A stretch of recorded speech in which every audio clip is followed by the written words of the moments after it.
Beleza, Mauai? A gente está ao vivo aqui no Rebeldes Criativos, cara. O segundo webinar. Muito bom ter você aqui com a gente. Tudo bom, cara? Beleza? Uhul! É nóis! Vamos que vamos! Vamos que vamos! Vamos que vamos.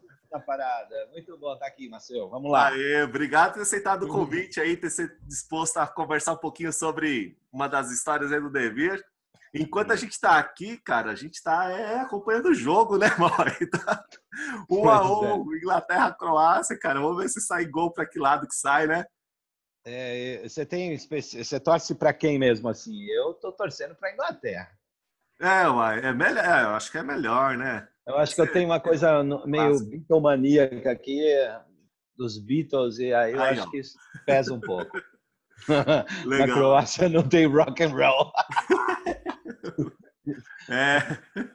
Boa, Mauai. Bom, então, o negócio é o seguinte, assim, hoje a gente fala, você sugeriu, né, um texto do Dever Legal para a gente bater um papo aqui sobre o que envolve isso. Aquele texto é o número de 33, impossível de acontecer. 33. Será que é impossível mesmo, né? Essa é a pergunta, né? Para poder contextualizar aqui o pessoal, eu vou contar um pouquinho por cima o que é essa história, né? Conta. Bom, o que é a ideia? A ideia é que tinha uns moleques aí que mandavam ver nas mídias sociais, queriam ganhar dinheiro com isso, tal, etc. E aí eles começaram a dar muito certo viralizando, né? Alguns memes e tal. Até que chega ao ponto que eles percebem que esses memes têm uma baita influência na opinião pública quando o assunto é política. E aí, cavando onde essa história começava, onde que surgiu essa ideia desse meme que começou, tal, que viralizou, que está influenciando pra caramba a opinião com relação a tal político, o X e tal. Eles perceberam que foi lá na periferia da internet, assim, ou seja, com um bando de moleque que vai inventando um monte de coisa, que não precisa nem dizer que é lá da Deep Web, né? Que tem aquele 4chan lá, essa história assim, mas é um pessoal que lá na periferia, vamos dizer assim, da internet, ou seja, não está nos grandes centros, mas começava a ter o pessoal a criar umas coisas muito loucas lá, e esses memes, eles iam tomando vulto pela própria molecada ali que ia replicando a história, e iam se transformando isso aí nos veículos de comunicação. Bom, beleza. Aí o pessoal fala assim, pô, legal essa história aí de política, né? A gente já tem milhões de seguidores aqui, vamos começar a usar esse pessoal para trabalhar junto e a gente começar a influenciar a política brasileira. Bom, aí tem um monte de história aqui, algumas coisas que eu acho que vale a pena, né? Porque reflete um pouquinho o que a gente está passando no Brasil, né? Que eles não queriam nem para a direita nem para a esquerda, né? Que a gente está vivendo meio que dois tipos de estatismos diferentes. Eles falam aqui veladamente da história da Lava Jato, né? Do pessoal que quer limpar a sujeira e a corrupção na política brasileira e o que poderia dar com isso. Mas um dos pontos que tem a ver até com o título da história, impossível de acontecer, é o seguinte: será que existe a possibilidade, cara, de você, através das mídias sociais, encontrar aquele tip point, né? Ou seja, aquele momento, aquele mecanismo que é capaz de criar grandes movimentos sociais, ou seja, é possível colocar milhões de pessoas na rua a partir de um movimento que começa pela internet? É possível conseguir manipular isso, né? Para poder atingir esse ponto ou não, né? É complexo demais essa história e não é possível. Então, termina com essa pergunta, assim, tanto que no texto aqui eles nem sabem se vai dar certo ou não o que eles estão fazendo, se vai realmente gerar uma revolução dessa, né? Se vai gerar um movimento grande desse. Mas essa é a pergunta que fica, né? Porque com essa história de fake news, com a história da eleição do Trump, com a história de tudo que rolou por aí, fica assim, putz, será que... E no Brasil a gente tem uns movimentos na internet forte, né? Tem o Vem Pra Rua, o MBL é muito forte também, porque tem muitos seguidores e tal. E talvez dá para sentir pelo tipo de coisa que eles fazem que, no fim, todo mundo tem um pouco dessa pegada, né? Eles querem realmente produzir um tipo de notícia, seja positiva ou não, mas para influenciar a opinião pública e, quem sabe, criar uma comoção social tamanha que coloca todo mundo na rua, né? Isso significa manipular efeito de rede, né? Quando a gente fala de redes sociais e redes de pessoas, é conseguir usar as mídias e as ferramentas que se tem por aí para manipular mesmo esse tipo de comportamento, ou seja, chegaria até esse ponto ou não? Então fica essa pergunta aí jogada, que é o que eu coloco aqui no fim da história. Foi legal pra caramba escrever isso daqui, porque teve um pouco de inspiração daquela última conversação criativa que teve aqui em Campos, que você estava presente, né, Mauai? A gente conversou sobre várias coisas, assim, putz, tem saída, não tem saída, enfim, a gente estava conversando sobre a situação política no país e pelo cenário que está se configurando aí com relação aos possíveis candidatos, né? Parece que estamos no cachorro, quer dizer, no mato sem cachorro, né? Pois é, né? O mato sem cachorro ainda tem que escolher ainda qual mato que nós vamos ficar, né? Porque... isso, estou ferrado. Mas eu sei inspirado pra caramba aqui de uma das... Acho que foi no sábado mesmo. Eu cheguei em casa, já peguei o caderno, comecei a escrever essa história, deu essa narrativa do Devir aí. É muito bom. Mas no final da sua narrativa, tem umas questões muito interessantes lá de o que se pretende com essa manipulação. Claro, é uma ficção. Você escreveu uma ficção, deixou a ideia lá na narrativa e no final fala o que se pretende com isso. Quer dizer, se pretende com isso ter mais respeito entre as pessoas, menos preconceito, fomentar um pouco dessa questão da convivência, do coexistir e conviver pacificamente. Ou seja, nós estamos falando de democracia. Isso. Você trata disso lá, da obra de arte da democracia, né? Que é o que não está acontecendo. Nós estamos vivendo com gente que cria inimizade o tempo inteiro e aí fica essa guerra e isso é muito ruim. E aí, claro, uma sociedade vivendo isso com o próprio Brasil, com tantos problemas, quer dizer, já não bastava ter tantos problemas, ainda tem que começar a ter atritos e brigas e guerras e conflitos no sentido ideológicos nesse ponto. E aí você toca numa outra coisa. Eu não sei se é possível que a narrativa dê uma história sequente que conseguimos, fizemos uma comoção e tal. Porque, claro, o conviver de cada um no seu dia a dia é que vai nos trazer essa arte ou esse devir. Né? É o dia, por exemplo, é o desarmar. Eu, por exemplo, entendo que nesses 5 anos de convivência com o Augusto, com você, eu desarmei. Ainda não desarmei como devia. Quando eu faço umas besteiras, porque todo mundo tem muito para desarmar ainda, pô. De vez em quando eu entro numa e falo, cara, eu tô entrando olha aí, eu tô criando uma inimizade, aí eu vejo que é uma raiva que estava lá. Não por questões de limpeza, sabe? Essa coisa de nirvana, iluminação. Não é nada disso. É a espiritualidade terrestre, né? De vez em quando eu vejo que eu entro numa encrenca, eu falo, cara, eu comprei a briga sem precisar. Para que eu vou fazer isso? Mas esse é o aprendizado. A gente precisa aprender todos os dias. Isso que você falou, a gente fala assim, não tem nada mais que desarma autocracias, né? Essa ideia do inimigo, de enxergar o mundo como 2 lados, né, do que a amizade, né? A amizade é o humor. É o humor. É o humor. E às vezes eu percebo isso. Eu estou num ambiente... Hoje eu estava fazendo assim uma brincadeira com relação a isso, porque esses dias eu entrei numa dessa porque eu vi uma mãe brigando com uma criança e a mãe falou assim... para a criança de 3 anos, falou assim, olha, você tem que aprender a respeitar as pessoas. Eu falei, você tem que aprender com a criança de 3 anos, a mãe de cima para baixo, você tem que aprender a respeitar. Eu falei, gente, essa mãe tá... E aí, em vez de eu entrar numa de tipo, pô, não faz isso, que é isso, brincar, né? Falar de humor, eu falei assim, cara, você não pode falar assim. Eu entrei sério. Ixi, aí fudeu, aí usando a expressão... Você tá se metendo na vida da minha filha, ô rapaz? Porra, o filho é meu, é do como eu quero. Eu falei, errei, entendeu? E hoje, tocando aqui a minha guitarra e tal, eu pensei nessa história, e aprendi com ela, obviamente. Depois eu falei, pô, peraí, não é isso, eu não posso fazer esse tipo de abordagem. Se eu fizesse essa abordagem, eu estou entrando na vibe da autocracia da mãe. Sim. E que, de alguma maneira, ela se acha dona daquela pessoinha. E ela usa a expressão, você tem que aprender, quer dizer, tudo errado, né? Tudo errado do ponto de vista de respeito ao ser humaninho que está ali, o pequenininho, o garotinho, que tem tudo, né?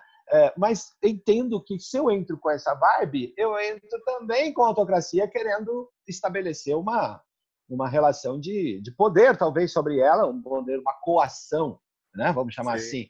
E aí depois falei, poxa, não é nada disso, eu podia ter entrado, pô, deixa comigo, eu vou brincar com ele, olha, calma. Eu podia ter acalmado os dois, numa boa, se eu tivesse tido essa maturidade, mas eu sou muito jovem ainda, eu vou aprender, não tem problema.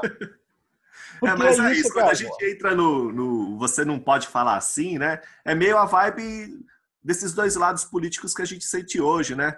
É um querendo ensinar o outro ou mostrar que o outro tá errado, né? Aí Augusto tem aquele texto foda dele, cara, lá que ele fala, você é o inimigo, né?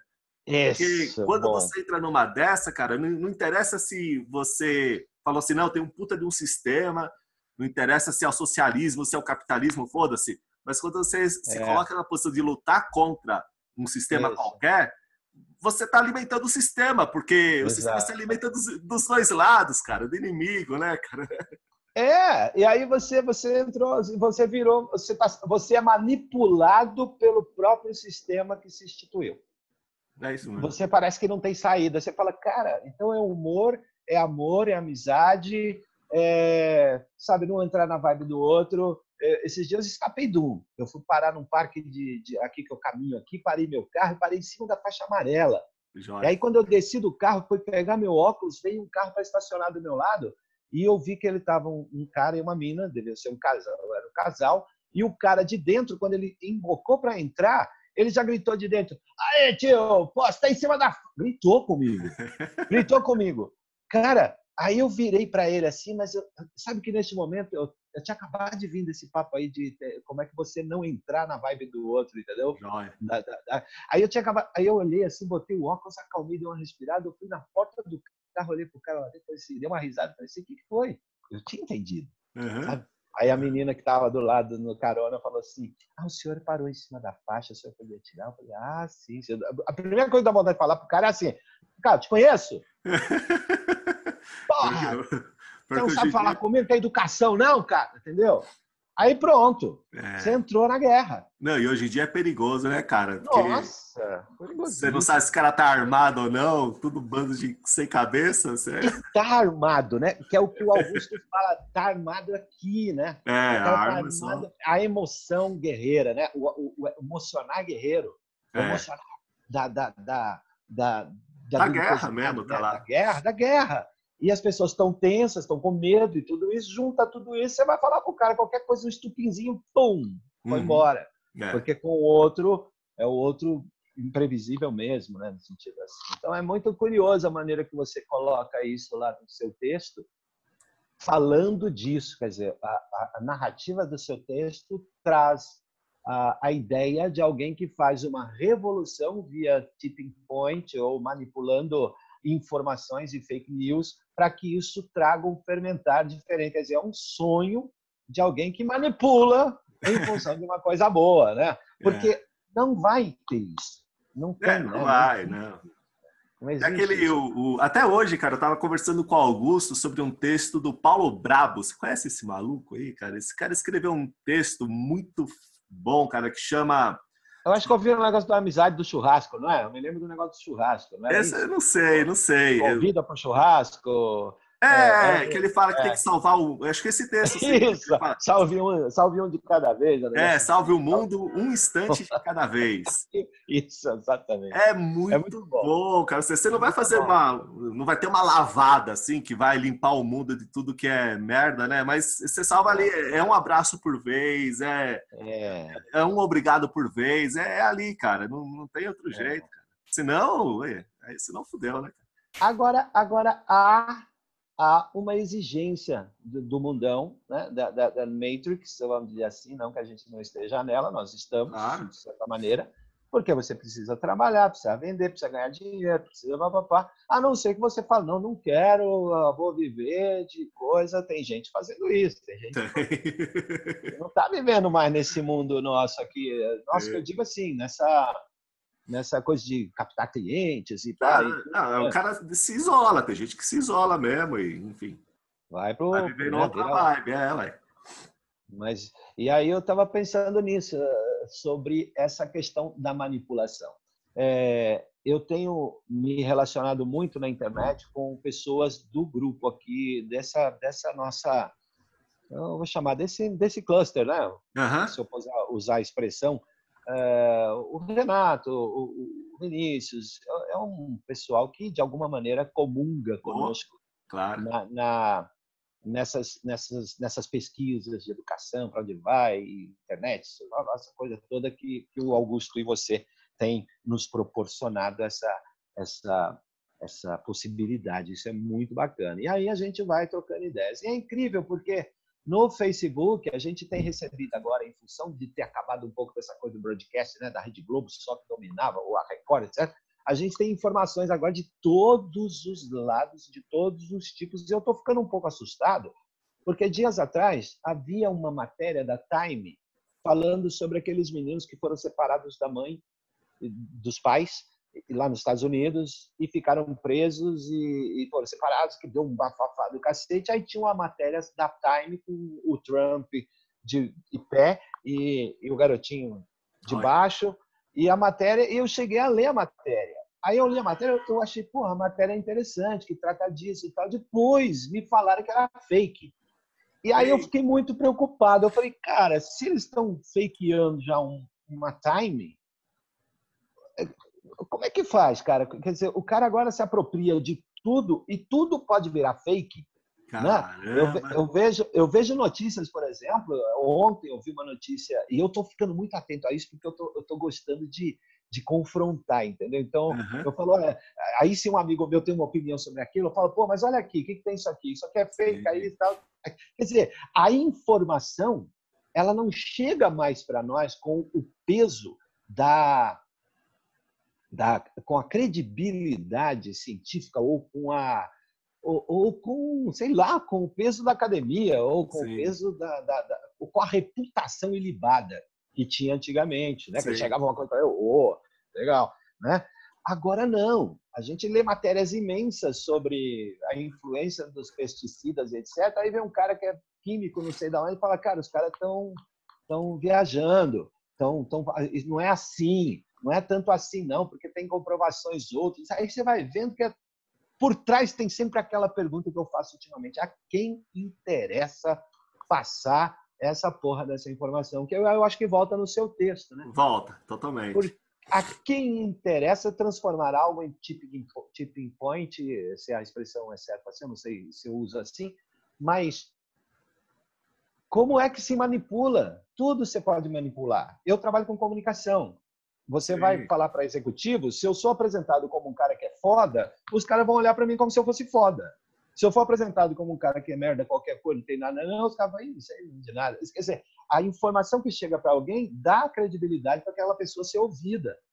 Cara, sabe que você está me falando uma coisa, então, eu vou fazer uma analogia que acho que pode ter a ver, cara, porque uma coisa muito importante que é um alerta assim, para a gente não achar que os problemas políticos podem ser resolvidos de outra forma, e essa outra forma acaba sempre caindo para um modo mais autocrático, é dizer o seguinte, que os problemas da democracia a gente resolve com mais democracia. Com mais democracia. Aí eu vou dizer o seguinte, cara, que os problemas da comunicação, que é isso que você citou, a gente resolve com mais comunicação. Com mais comunicação, boa. Porque o que eu vejo é que acontece o seguinte, antigamente você tinha o broadcast, ou seja, poucas canais de comunicação que, quando eles falavam, realmente chegava para todo mundo e tinha esse peso, né? Não, tal, a Time que está falando, né? Tinha os livros, os pensadores, né? Sim, a Folha de São Paulo, é isso aí.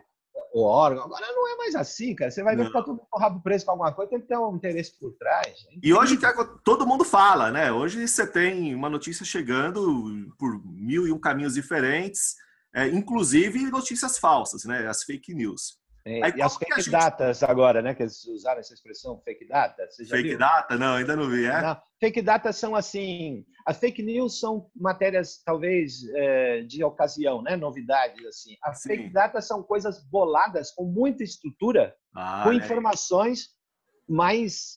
Sim. Sabe? Tem uma mais estrutura no artigo, é um negócio... Você vê aquilo lá, é um puta vídeo. Um puta vídeo, alguém apresentando. Entendi. Então você fala assim, pô, isso aí não pode ser mentira, tá tão bem produzido, entendeu? Sim. É Então, diferente. o que acontece, né? O fim do mundo único, ou seja, de você ter clusters muito centralizados, ou canais de comunicação muito poderosos que disseminavam as notícias, gerou uma fragilidade que é para pessoas como de fake data e fake news começar a terem exposição. Só que, quando eu falo que os problemas da comunicação se resolvem com mais comunicação, o que eu estou dizendo? Eu acredito que se a gente tiver mais pessoas ainda podendo contribuir com aquelas informações, quem faz uma fake data ou faz uma fake news, a própria interação vai mostrar, porra, isso aí não está muito certo, entendeu? Você não está... Então, assim, eu acho que a solução de fake news, de fake data, se resolve com mais comunicação. E não voltando para trás. Ah, não, quem tem que falar é só um veículo especializado, só um cara especializado, entendeu? Não, eu acho que se tiver... É que a gente está numa transição, né? Enfim, é foda esse momento que a gente está meio num limbo mesmo. Mas eu acredito que se resolveria assim, fenômeno de rede, né? A gente usa a própria rede para por que você acha que a gente está num limbo? O que você quer dizer com isso? Um limbo do quê? A gente está num limbo porque, quando eu falo assim, estamos num limbo, né, numa área meio cinzenta, é que a gente tem um monte de estruturas que foram montadas e pensadas para um mundo mais pobre em termos de conectividade, ou seja, instituições que parte desde o Estado-nação até a empresinha aqui do bairro, que tem uma estrutura hierárquica e uma cabeça burocrática para funcionar, só que a sociedade já está numa outra dinâmica. Então, quando eu falo que é um limbo, é isso, né? Nós já estamos com uma dinâmica social diferente, só que as instituições que nós usamos, né, e por onde... Ainda mantém o padrão. Tá um padrão que não está comentando, então a gente está num puta limbo, porque é foda, é uma crise, né? Isso é a crise, né? Aquela história, estamos ali burilando a história, né? Então... eu acho que o limbo é esse, cara. O limbo é esse. Então as coisas não estão... A música é uma e o passo da música está sendo outro ainda, entendeu? E é curioso você falar isso porque, às vezes, por exemplo, eu, quando começo a falar aqui de todas essas nossas pesquisas, de vez em quando eu uso muito a expressão da democracia como obra de arte, do Maturana, de fermentar, dos sofistas, ou seja, a gente tem aí uma rede de conversação que tem alguns termos que a gente tem compreensão deles, não só compreensão, vamos dizer, teórica, mas compreensão deles no comportamento, como é que a gente pode agir, democracia como modo de vida e tudo isso.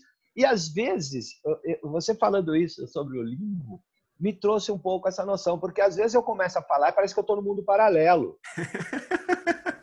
Você entendeu? Mesmo, né? Mas claro. É um mundo paralelo. E aí a pessoa que está ouvindo aquilo que eu estou falando, primeiro, ela duvida disso que eu estou falando, porque onde? Como assim? Por que foi? Lá na Grécia? Como assim? Sabe?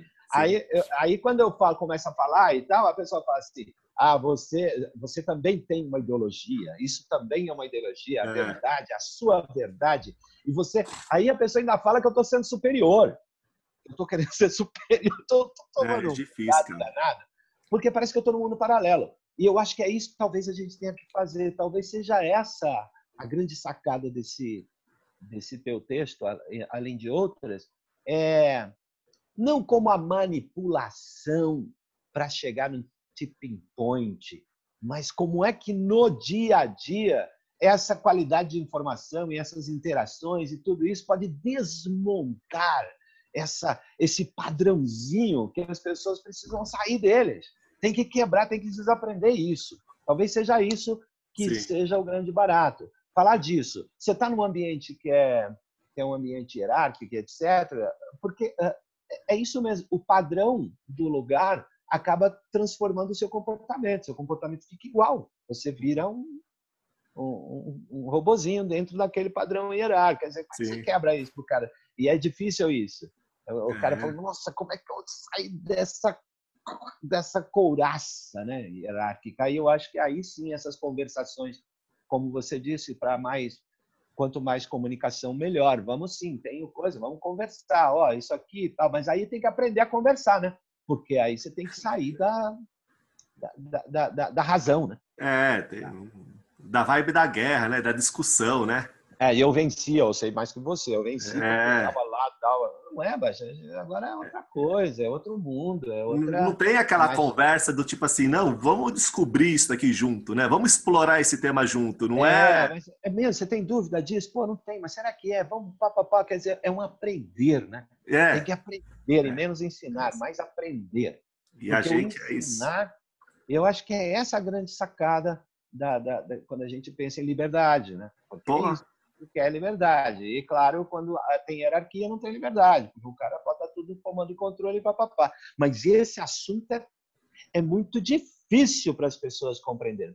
Para mim, é um assunto que é complexo e eu ainda tenho aqui, estou respirando, mas você tem que se permitir respirar, desarmar, errar. É isso que é o barato. E eu acho que é isso que é legal. Agora, as pessoas têm difícil. Você começa a falar para um cara que trabalha na empresa, que tem muito controle, etc. E se ele é chefe ainda, ele vai falar, caralho, porra, peraí, bicho. O cara tem que fazer o que eu quero. Está recebendo para isso. Ele fala, ai, meu Deus, que difícil. Como é que é falar isso para o cara que o outro tem liberdade? Mas aí vai falar para o outro que quer ser empreendedor. Aí já vem aquela coisa de ser intraempreendedor, né? O cara que já estão usando esse termo, né? O cara que trabalha dentro da empresa, serve a empresa e é um intraempreendedor. Essa eu não tinha ouvido falar, não. Porque deixou de ser... Lembra que a palavra era colaborador? Sim. Era funcionário, colaborador. Funcionário, agora o cara é intraempreendedor. Intraempreendedorismo. O cara Então, cara, você vai vendo que a mente ela vai inventando coisas para fazer da colaboração uma coisa que tem aquilo. É muito louco. Quando você começa a falar isso para as pessoas, a pessoa dá um nome mesmo. Ela prefere, não, vamos para você, vamos falar de futebol, vamos fazer. Melhor, né? Imagina, que interpretador é democracia, caralho, vai bater lá e tira todo mundo e vai se fuder. Então é assim. Mas é esse monte de coisa que tem no seu texto lá.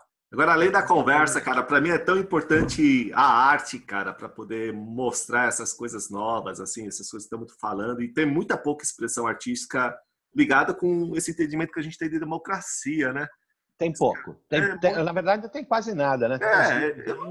Nossa, cara, é foda. É dureza. Por isso que eu falo, se eu tivesse resolvido já o meu problema financeiro, eu ia investir nisso. Pois é. Porque eu moro em São Paulo, uma cidade que te exige uma loucura. Eu falo, cara, eu tenho que vender, velho, eu tenho que ganhar dinheiro, eu tenho que fazer grana, eu tenho que pagar conta, eu tenho que comprar minha cervejinha, eu tenho que fazer meu churrasco, eu tenho que tocar minha viola. Todo mundo. Né? Todo mundo. E aí você fala, cara, eu tenho ideia de fazer aquilo. É mais ou menos o que acontece. Por exemplo, eu sempre vivi de música, né? Sempre fui músico, toquei na noite.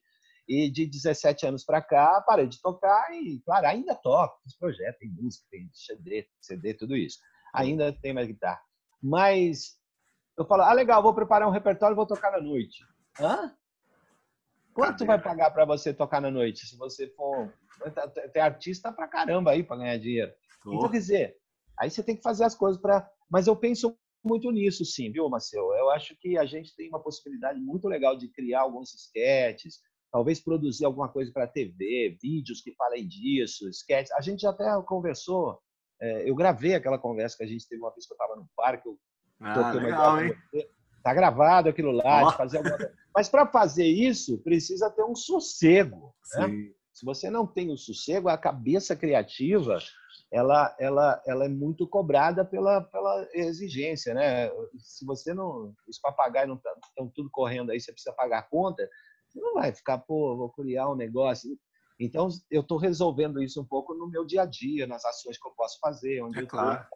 Agora, eu acho que teria que ser assim, teria que ter um material. Vocês têm coisas extraordinárias, alguns têm coisas maravilhosas, esses cursos todos.